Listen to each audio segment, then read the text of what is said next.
Bonjour à tous la famille. Euh, on se retrouve, ou plutôt on se découvre pour une nouvelle rubrique, nouveau style, nouvelle personne, nouveau visage. Bon, vous nous avez peut-être croisés rapidement au moment de Noël où on vous a fait un petit coucou, etc. etc. Mais aujourd'hui, voilà. Aujourd'hui, c'est l'ouverture de notre rubrique et on a tenu en fait à intituler cette rubrique Genèse. Genèse, pourquoi? Parce que, tout simplement, aujourd'hui, on ne fera pas autre chose que de se présenter. Vous présentez la rubrique, pourquoi elle est là, comment elle est née, et puis juste vous présenter qui nous sommes.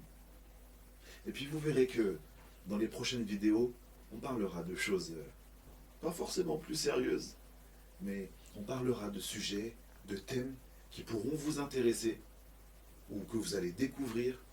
Ça va peut-être vous faire vous poser des questions.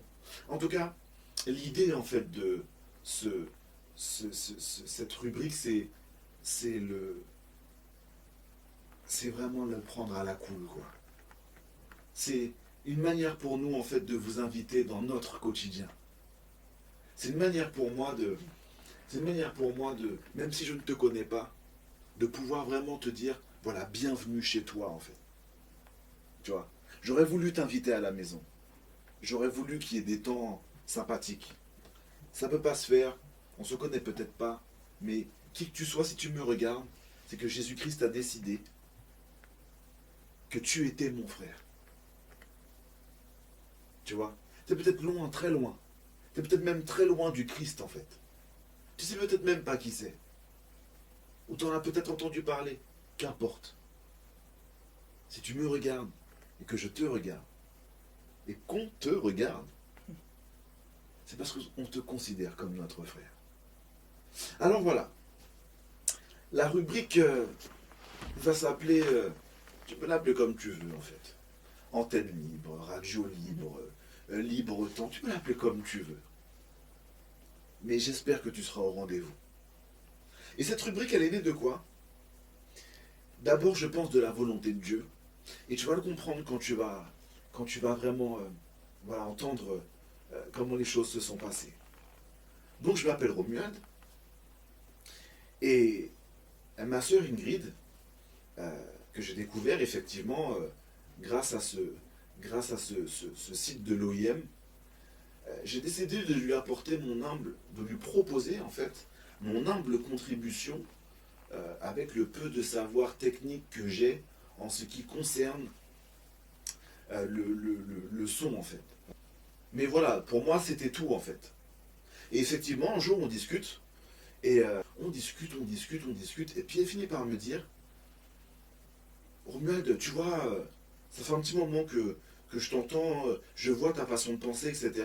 En fait, en réalité, je crois que Dieu t'a inspiré de venir me parler et de me proposer ton aide sur des plans techniques, parce que moi, en fait, j'avais pas osé t'aborder pour te demander de faire à la base ce qui devait être un podcast un peu animé avec ce que tu es et les charismes que tu as, etc. etc.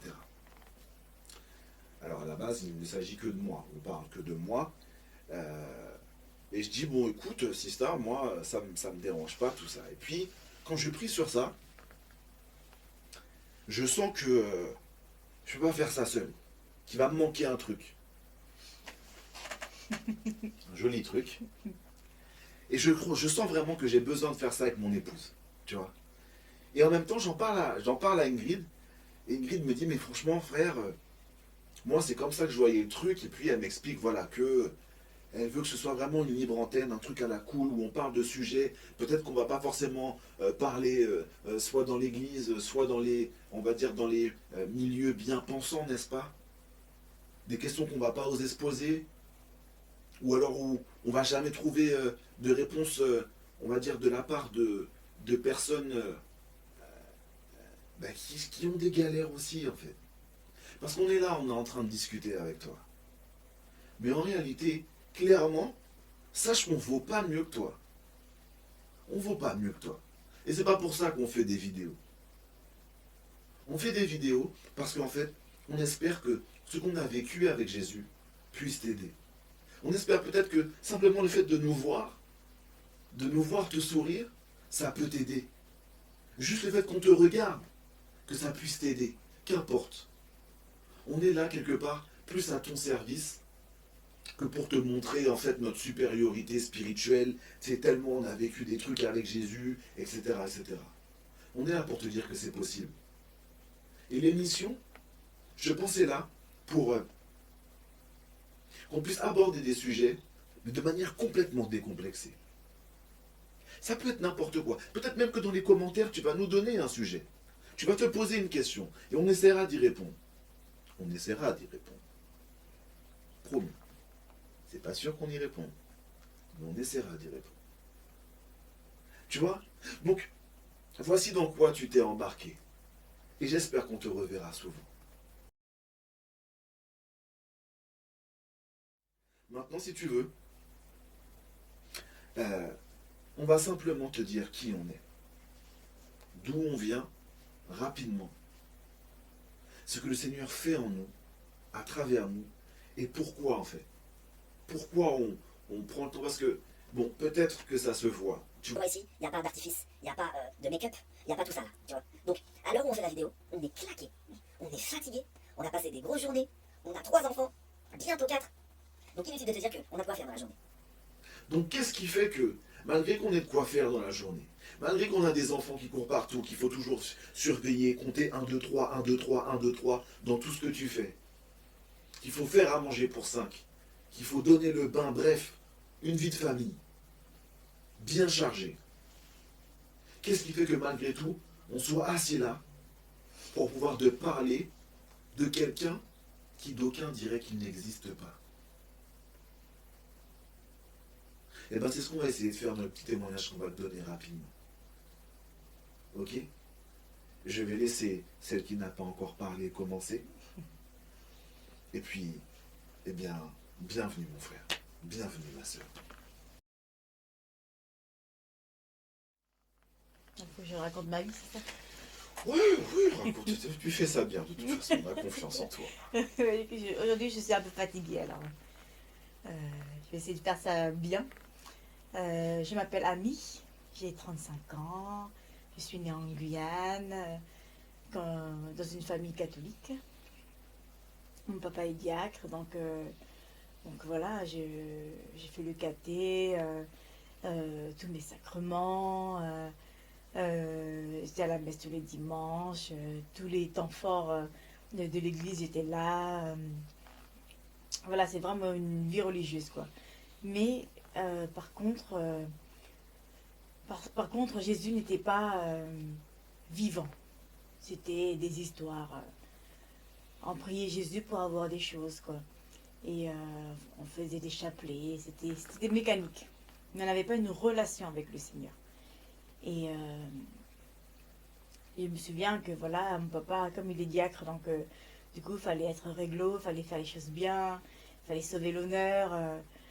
Donc, j'avais pas droit de faire des bêtises, quoi.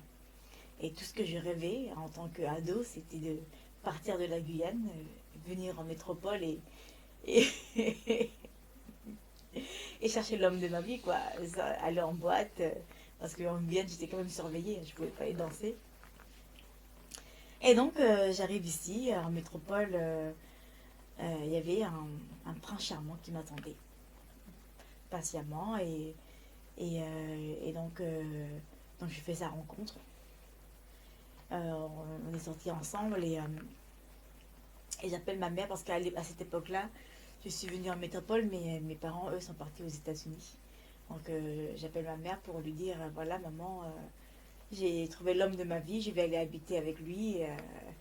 Tu peux dire ce que tu veux, mais moi j'y vais. Alors elle me dit, non, on n'y va pas. Et tout. Donc je lui dis, mais tu peux dire tout ce que tu veux, moi je suis grande maintenant, j'ai 20 ans, hein. Je vais habiter avec l'homme de ma vie. Et ma mère, elle fait Californie, Paris, dans la semaine pour venir me voir et me dire non, on n'y va pas, quoi. Donc on s'est disputé, on s'est insulté, on est parti sur des mauvais termes Et on s'est quitté sur de mauvais termes et surtout fâché. J'ai coupé le pont avec tous les membres de ma famille. Je suis partie m'installer avec ce gars-là. Et donc, un an passe. La première année, bah, tout rose. Hein. Tout rose, le couple de l'année, meilleur couple, tout ça. On était archi beau. Partout où on y allait, tout le monde nous enviait, quoi. Deuxième année arrive. Je suis moins belle à ses yeux. Hein. Donc,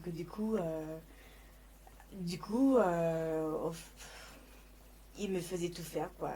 Il me faisait perdre du poids. J'étais déjà pas très grosse à l'époque, donc je suis descendue jusqu'à 48 kilos, anorexie, boulimie. C'est lui qui gérait tout dans ma vie, donc du coup j'ai commencé à voler pour manger, parce que j'avais plus le droit de manger tout ce que je voulais. Donc tout ça, je lui suffisais plus, donc il fallait d'autres filles, donc d'autres filles venaient à la maison, et donc des fois quand ça n'allait pas, donc il se permettait de lever la main sur moi une fois, deux fois, trois fois, et 2 ans passent, et la troisième année arrive, encore plus difficile, quoi. Et bien sûr, hein, durant tout ce temps-là, j'avais mis le Seigneur de côté parce que il m'intéressait plus. Parce que voilà, quand on suit Dieu, normalement, on doit être propre, quoi. Propre, honnête, chaste, tout ça et tout, abstinent. Et moi, tout ce que j'étais en train de faire, c'était le contraire, quoi. Donc, je voulais surtout pas que Dieu soit là pour me voir, quoi. Et un jour, je me suis souvenu que j'étais chrétienne. Donc, j'étais avec mon ex encore et j'ouvre la Bible.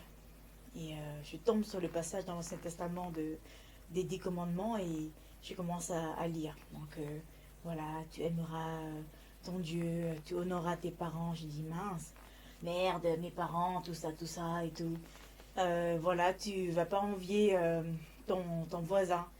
Dire oh là là, ouais, mais c'est mort. Donc tu voleras pas. Dire oh, c'est mort. Et donc à un moment donné, j'arrive sur le commandement qui dit tu ne tueras pas. Et là, mon cœur s'est réjoui et je me dis, mais super, au moins il y a un commandement que je n'ai pas bafoué. Et au moment où je me dis ça, je sens vraiment une voix forte dans mon cœur. C'est ma voix que j'entends, mais je sais que c'est pas moi qui pense à ce moment-là parce que je ne pense pas comme ça, tout simplement. Et cette voix-là me dit, tu es sûr que tu n'as pas tué, ami? Et je dis, bah oui, bien sûr, je suis sûre que j'ai pas tué. Hein. Et cette voix-là me dit, n'oublie pas que le mois dernier, tu as avorté. Et franchement, j'étais vraiment choquée de voir que 10 commandements, je n'arrivais pas en fait à les suivre. Et, mais ça ne m'a pas empêché. Sur le coup, j'étais choquée, mais ça ne m'a pas empêché de continuer ma vie avec cet homme-là. Les jours passent, les mois passent. Et un jour, il lève une énième fois la main sur moi et cette voix-là revient parler dans mon cœur. Et cette voix-là me dit tu fais quoi là, ami? Et je lui dis bah, je suis là tranquille avec l'homme de ma vie et tout. Et cette voix-là me dit t'es sûr que c'est l'homme de ta vie? Il te trompe, il te frappe, te respecte pas, t'appelles ça l'homme de ta vie? Et j'ai dit bah oui. Et en fait, et à ce moment-là, il y a il y a une des premières écailles qui tombent de mes yeux et je vois en fait que c'est pas logique, quoi. Et donc je prends mes affaires, j'ai fait 2 valises et je suis partie. Et donc bien sûr je pars et j'arrive à la porte et je me dis mais où est-ce que je vais y aller, en fait? J'ai renié toute ma famille, j'ai renié mes amis, où est-ce que je vais y aller? Et cette voix-là qui me dit n'aie pas peur, tu vas dormir comme tous les voyageurs, comme à l'époque je travaillais à l'aéroport, comme tous les voyageurs que tu vois à l'aéroport, tu vas dormir, voilà, là, sur les sièges. Et donc je pars comme ça, vraiment en paix, et je m'en vais. Donc mes premières nuits à l'aéroport se passent bien et tout. Et cette voix-là ne me lâche pas. Donc un jour passe, 2 jours passent, je me dis bon ok, il faut peut-être que je retourne à l'école. J'avais envie de retourner à l'école. Cette voix-là m'accompagne, je trouve mon école, mon école d'informatique alors que j'avais jamais fait de l'informatique de ma vie. Je passe un test, j'ai 10 sur 20. Je trouve trouve une alternance dans le mois, je trouve un appart et, et je revis quoi. En fait, je revis socialement et, euh, et donc je me pose la question, je me dis Seigneur, est-ce que c'est toi qui me parles? Si c'est toi qui me parles, alors envoie-moi l'homme de ma vie. Comme si j'avais pas assez souffert. Et donc je dis envoie l'homme de ma vie. Ah, ton café, t'es en train de me bénir, alors bénis-moi encore. Et, et là, je fais ma prière vraiment, voilà quoi. Parce que comme cette voix-là me parle tous les jours, alors je lui parle comme si je vous parle là. Je dis bah envoie l'homme de ma vie. Et voilà qu'une semaine après, je m'en vais voir un copain et tout, et il était 22 heures. Et c'est très froid, j'avais double manteau, j'étais vraiment en mode pyjama, en mode moche quoi. Bah attends, je m'en vais voir un copain, je m'en vais pas pour draguer, je sors comme je veux quoi. Et je suis à un arrêt de bus, et je vois une voiture qui passe. Alors je regarde, c'est Rommel qui passe, et on se regarde et tout. Et à l'arrêt de bus, juste à côté, à 5 mètres, il y a un feu qui passe, jamais rouge. Et il est passé au rouge, le feu, et je vois Rommel qui recule. Alors, il recule dans ma tête, mais je me dis, mais toi, je vais tellement te... je vais tellement t'insulter quand tu vas ouvrir la fenêtre et tout. Et au moment où je dis ça, il baisse la fenêtre et me dit, tu vas à la gare? Et au moment où j'allais lui dire, bah, barre-toi, quoi. Et cette voix-là revient dans mon cœur, et cette voix-là me dit, monte, n'aie pas peur. Alors, en fait, ça a duré 2 secondes, mais dans mon cœur, j'ai vraiment eu l'impression que ça a duré 5 minutes. Je dis, mais comment ça monte, n'aie pas peur? Tu te souviens pas l'autre jour, tout ça, tel gars, tout ça, et là, regarde et tout. Nan. Donc, c'est vraiment un combat intérieur. Et, et voilà, donc je me retrouve devant Rommel et je lui dis, bah, tu vas pas me faire de mal, hein. Et on m'a dit, mais non, je vais pas te faire de mal, comme s'il allait me dire. Et donc, du coup, je monte, mais je suis pas sereine. Donc, du coup, je lui pose des questions. Tu viens d'où? Comment tu t'appelles? Et tout. Et voilà, il me dit qu'il est entier, donc je me sentais rassurée. Et 5 minutes après, j'arrive à la gare, et après, j'arrive chez mon ami. Arrivé chez mon ami, il me dit, ah, toi, tu as rencontré quelqu'un. Et tout. Et au moment où il dit ça, je dis, oui, j'ai rencontré Romuald, il m'a déposé à la gare. Et au moment où il dit ça, il y a cette voix-là qui revient dans mon cœur. Il dit, est-ce que tu te souviens, la semaine dernière, tu m'avais demandé de t'envoyer l'homme de ta vie? Eh ben, c'est lui, c'est Romuald. Et là, je suis pas d'accord. Je suis pas d'accord parce que à l'époque, j'étais encore belle, fine et fraîche. Je dis, mais Romuald, il correspond pas du tout à mes critères de beauté. Non. Je dis, c'est pas possible et tout. Et cette voix me dit, mais tu m'as pas demandé un mannequin, tu m'as demandé l'homme de ta vie. Et je me suis dit, merde. Je me suis dit, merde, il faut que je refasse ma prière. Et non, cette voix-là me dit, non, tu m'as dit l'homme de ta vie, je t'ai envoyé l'homme de ta vie. Oh, et toute la nuit, je suis là, non, c'est pas possible, non, je suis jamais sortie avec un gros, non, tout ça, et tout, c'est pas possible, moi, tu vois, moi, là, et tout.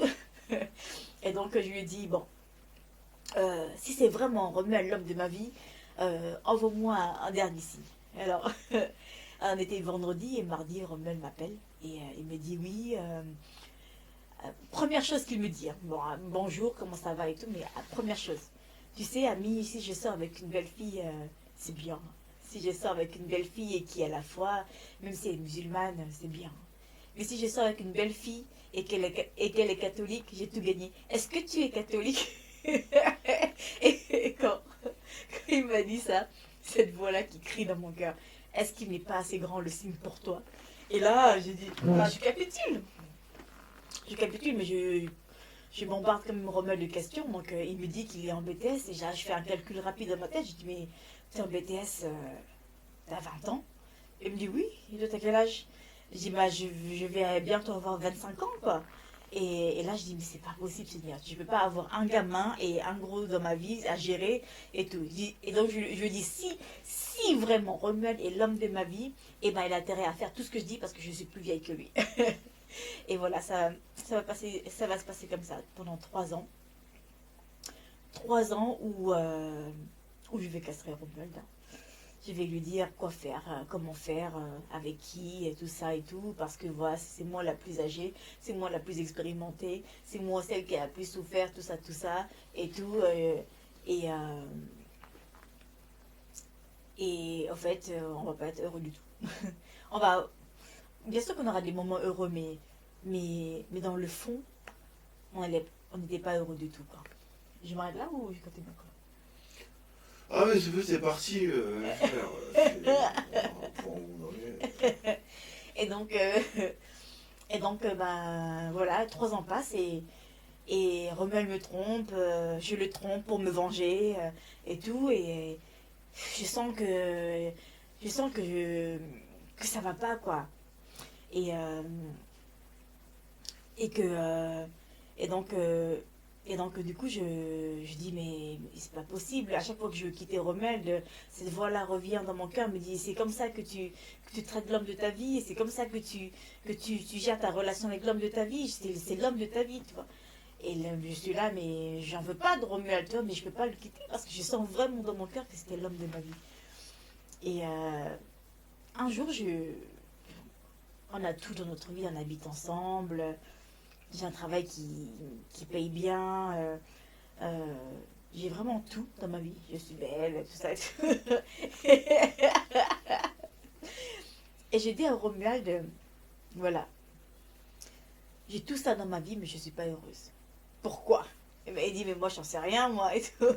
Je lui disais, mais voilà, j'ai des copines, mais je n'ai pas d'amis. Je me sens seule, en fait, dans ma vie. Et, donc, la vie continue. Et on a, vraiment par la grâce de Dieu, on a fait la rencontre avec Vie et Partage. On a fait une retraite le mois d'après. Et, et le Seigneur est venu me parler, en fait. Cette voix-là qui est venue me parler, mais du coup qui s'est imposée en tant que Dieu, quoi. Voilà, c'est bon, ami, ça suffit. C'est moi, le Seigneur, c'est moi que tu entendais, quoi. Et cette voix-là me demande de demander pardon à ma mère. Je dis, mais Seigneur, il n'y a rien à voir là, non? Je suis là, je te demande pourquoi je ne suis pas heureuse et tout, et toi tu me demandes de demander pardon à ma mère. C'est pas possible. Tu sais très bien que chez nous, les Asiates, on ne demande pas pardon. C'est la honte, quoi, demander pardon, quoi. Et donc, un jour passe, 2 jours passent, 3 jours passent, je me bats avec le Seigneur et finalement, j'accepte de demander pardon à ma mère en rentrant de la retraite.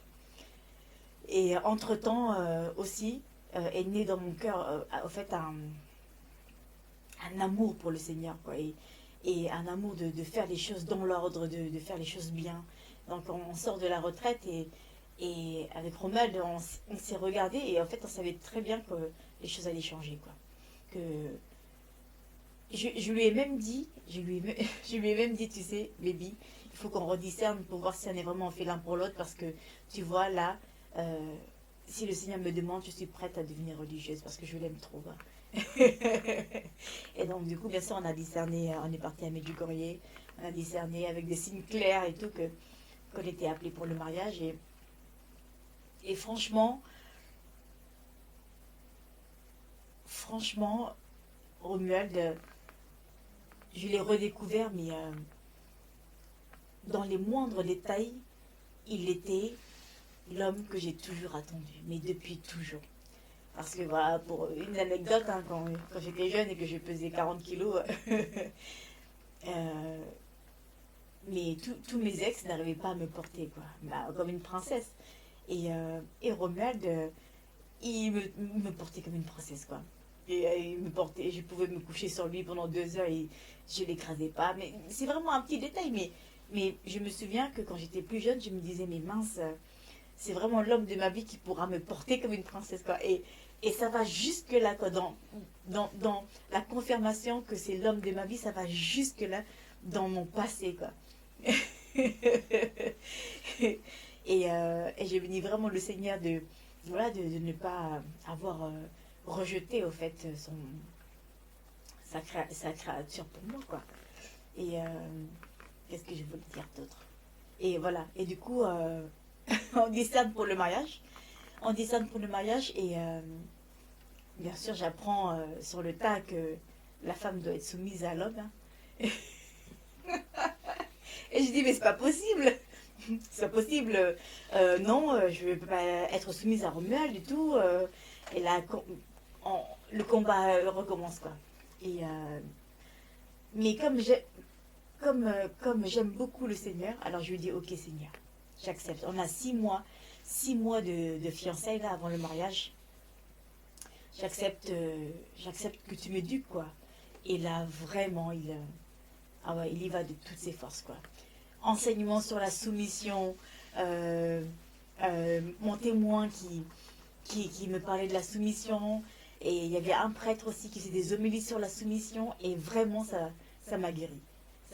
Et le jour de notre mariage, j'étais vraiment heureuse, et même, je me souviens dans ma lettre de quoi déjà avant qu'on dans la lettre d'engagement pour l'église, je disais voilà, mon père, je désire me marier avec Romain, tout ça. Je désire être une femme soumise. Et il me dit Ami, tu es sûre de ton terme là, de soumise? Je dis oui, je suis sûre de mon terme selon le chapitre corinthien, tout ça et tout. Je suis sûre. Et du coup, il était un peu choqué. Et, euh, et voilà, je sais plus ce que je veux dire.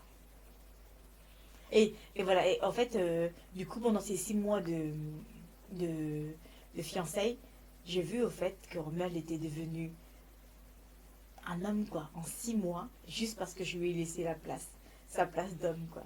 Je me suis revue, au fait, pendant ces 3 années-là, le castrer, et, et c'était dommage. J'étais vraiment triste pour moi-même, au fait, parce que j'étais sûre et persuadée d'avoir fait le bon choix et tout, et au fait, finalement, en laissant la place à Romuald, eh ben, j'ai j'ai trouvé un homme, quoi. Et je suis pas mal fière.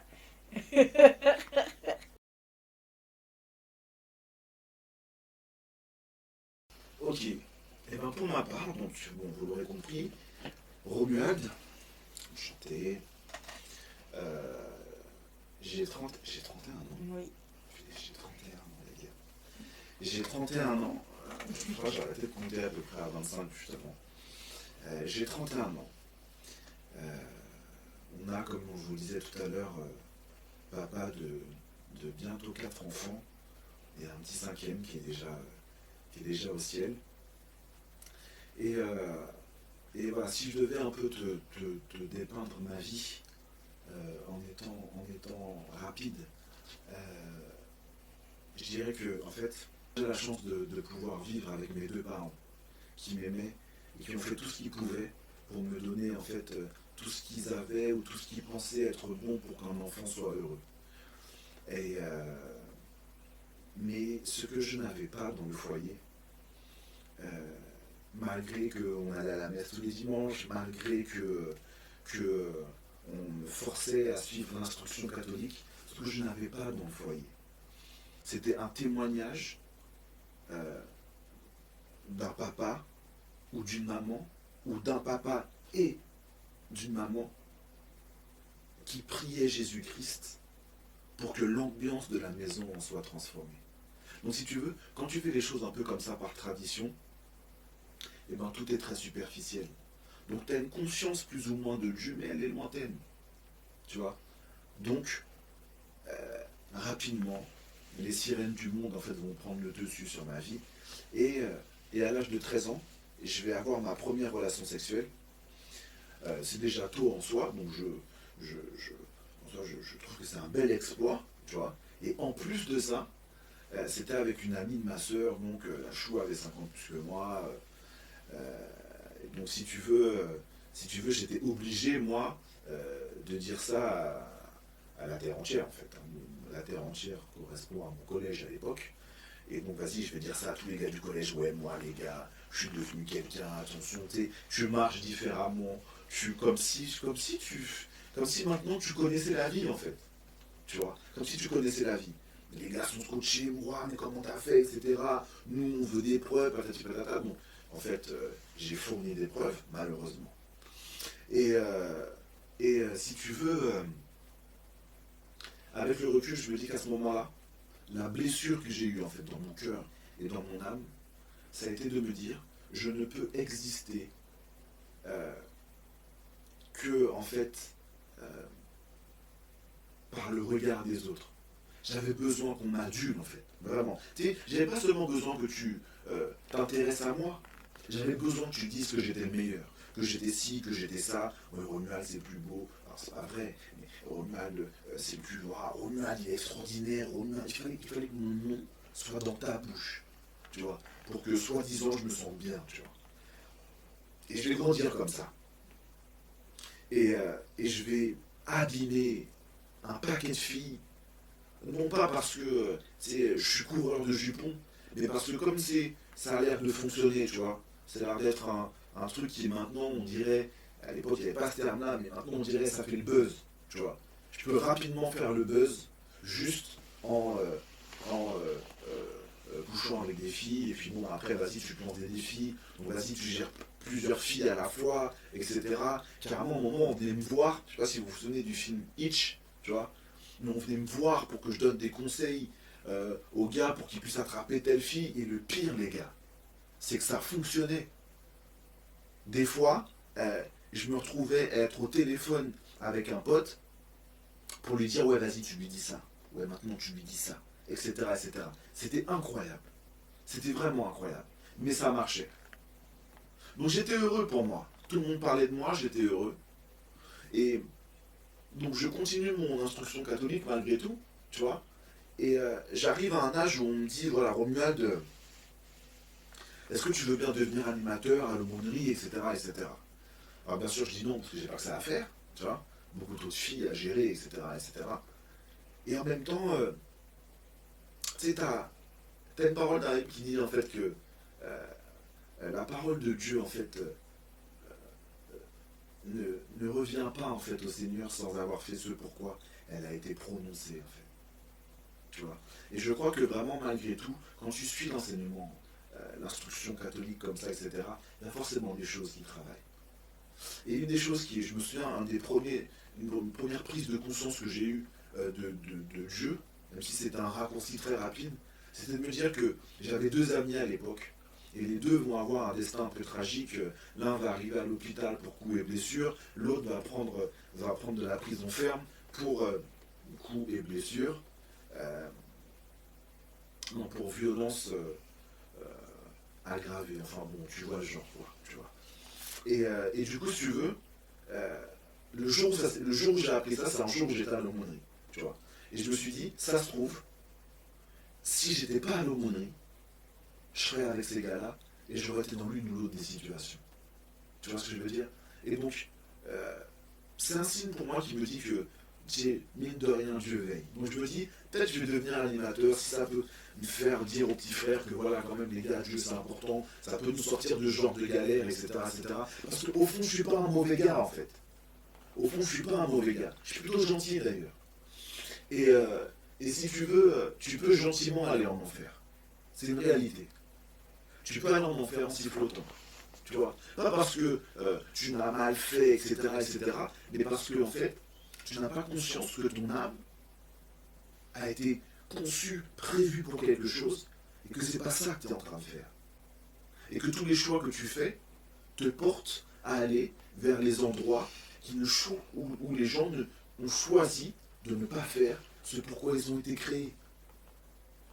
Tu vois? Et dans tout ça, j'ai accepté d'être animateur à l'aumônerie, mais je ne vais pas pour autant mettre de côté mon désir qu'on parle de moi. Donc c'est là où ça va devenir vraiment grave, c'est que je vais parler de Dieu, je vais soi-disant enseigner Dieu,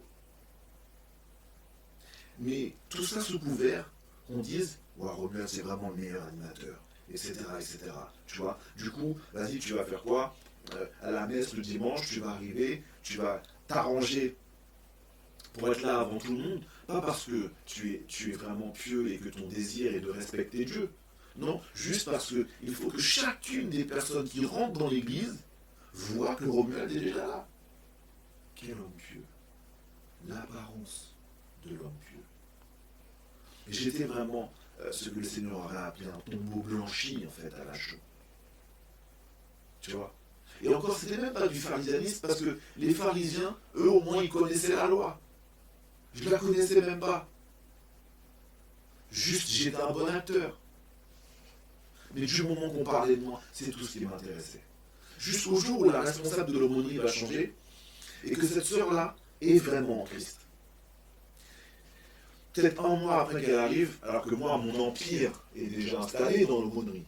Tu vois? Mon empire est déjà installé, mon nom est dans toutes les bouches des jeunes, les bouches des autres animateurs, dans la bouche des parents des jeunes, etc. etc. Donc moi, je suis dans la place. Je suis là-haut. Tu vois? La chou vient et elle me dit, ouais, Romain, franchement, ce que tu fais, c'est pas la gloire de Dieu, etc. Elle me dit même pas, genre, revois ton comportement ou quoi. Elle me dit juste, fais attention, tu vois. Je la regarde, dans ma tête, dans mon cœur, je dis, mais pour qui? Mais pour qui elle se prend, elle? Après, tu sais, j'essaie de me temporiser, je me dis, non, c'est parce qu'elle me connaît pas encore. Après, elle va parler de moi comme tous les autres, en fait. Tu vois, elle va bien voir que je suis tellement extraordinaire, tu vois. Ça va pas, elle ne pourra pas s'en empêcher. Sauf que, frère, comme en fait son cœur est donné à quelqu'un d'autre de plus intéressant que moi, c'est-à-dire Jésus-Christ, elle va pas me lâcher, en fait. Et je dirais même qu'elle va me persécuter. Elle va me dire, c'est pas bon ce que tu fais, etc. Mais vous savez, c'est quoi le pire à la famille? C'est que la chou m'exaspère, mais j'arrive pas à me passer de sa compagnie. Comment t'expliques ça? Je crois que c'est parce que elle est remplie de Jésus-Christ, que mon âme l'a reconnue, et que mon âme a soif de rencontrer, de côtoyer celui en fait par qui elle a été créée. Tu vois ce que je veux dire?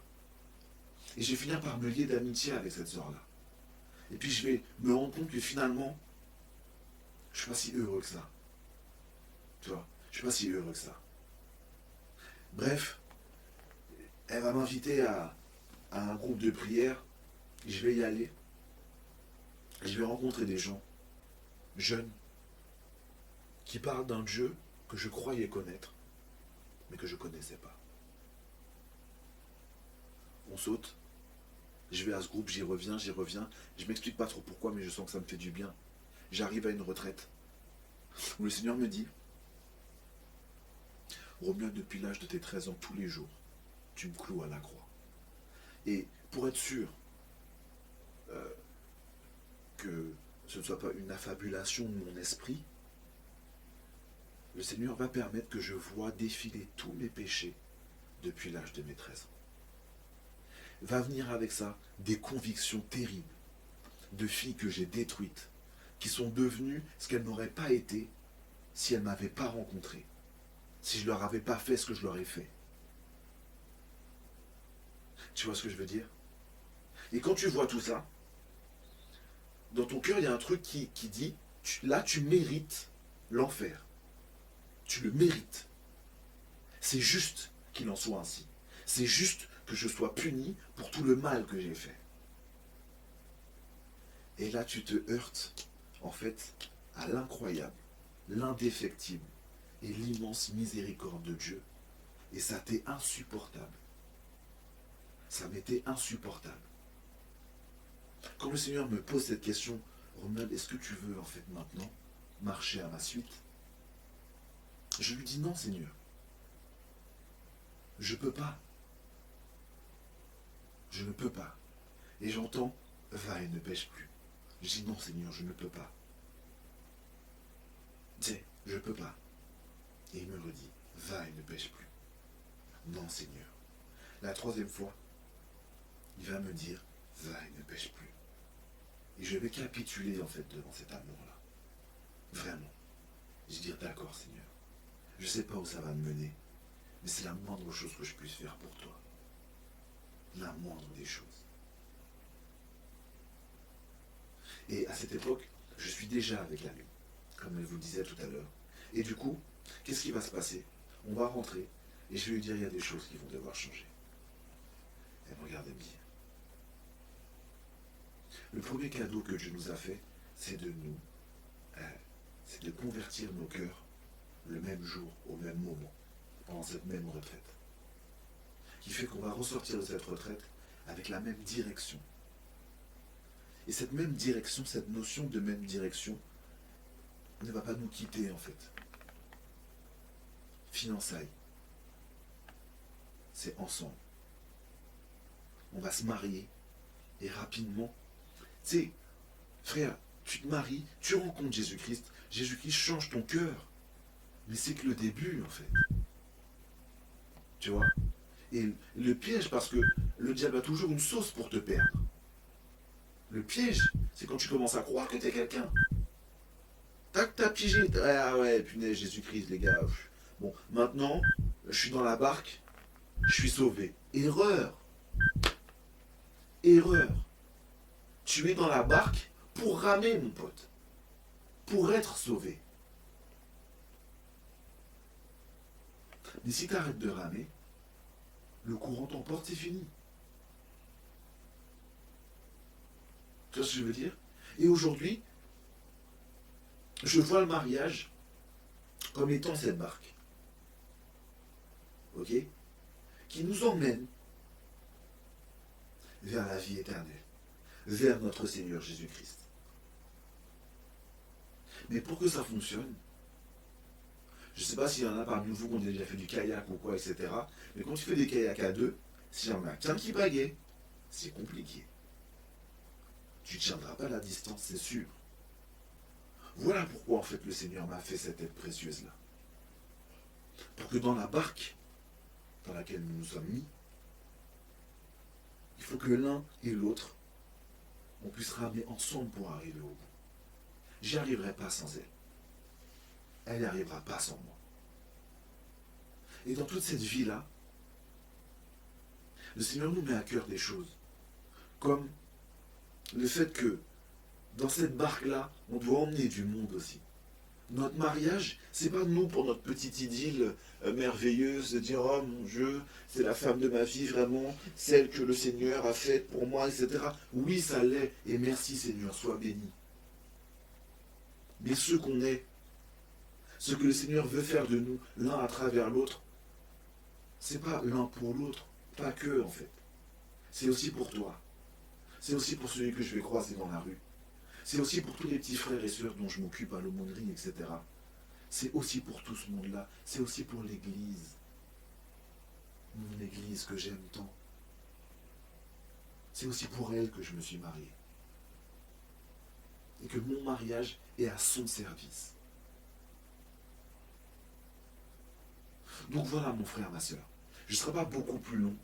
On aura le temps de discuter, on aura le temps de te donner des anecdotes, on aura le temps de faire tout un tas de choses.